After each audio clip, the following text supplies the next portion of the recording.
자, 오늘은 4단원 준비해봤어요. 진로 디자인과 준비이고요. 의사결정 방법에 대해서 말씀을 드리도록 하겠습니다. 이번 단원에는 여러분이 의사결정 방법이 세 가지 방법이 있는데 이 방법이 반드시 어떤 것이 좋다라는 것보다도 본인이 가지고 있는 의사결정 방법을 보완할 수 있는 방법을 생각해보는 그런 단원이라고 생각하시면 되는 거고요. 또 중요한 게 그 진로 장벽이라는 게 있는데 진로 장벽은 부모님과의 장벽이 있을 수도 있고 담임 선생님과의 장벽이 있을 수도 있어요. 저 포인터 좀 잠깐 사용을 해 볼게요. 네. 그 진로 장벽이라는 거가 그 말씀드린 것처럼 선생님이나 학부모, 부모님하고 갈등이 있는데 이걸 어떻게 극복을 할 수 있는지에 대한 설명이 여기에 주어진 내용이 있고요.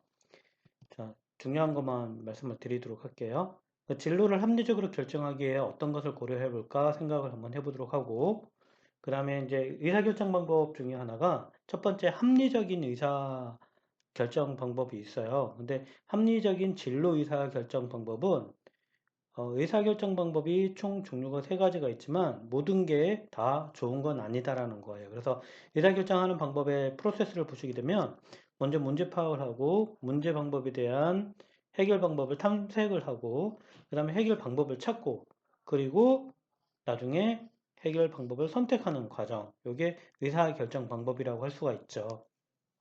자, 이 세 가지 유형이 있어요. 합리적인 유형은 어떤 유형이냐면 꼼꼼하게 따져보고 뭐가 좋은지 생각해 보는 거예요. 그렇지만 결과적으로는 시간이 많이 걸릴 수도 있다라는 거죠. 그래서 반드시 어떻게 보면 좋을 거라고 생각이 들 수도 있지만 반드시 좋은 건 아니다. 왜냐하면 너무 꼼꼼하다 보면 정말 시간적인 낭비도 어떻게 보면 그 판단에 있어서 굉장히 작은 거를 판단하기 위해서 너무나 많은 투자를 했던 부분이 있을 수도 있어요.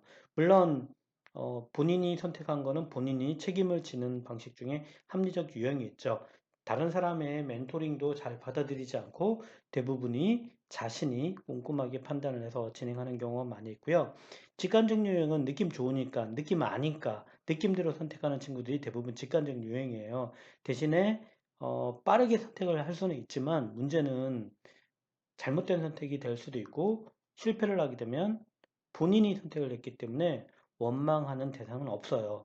그렇지만 이 경우에는 누군가의 조언을 얻어주는 것도 굉장히 좋겠죠. 그다음에 의존적 유형은 뭐냐면 본인의 생각보다도 남들한테 다 의존적으로 맡기는 거예요.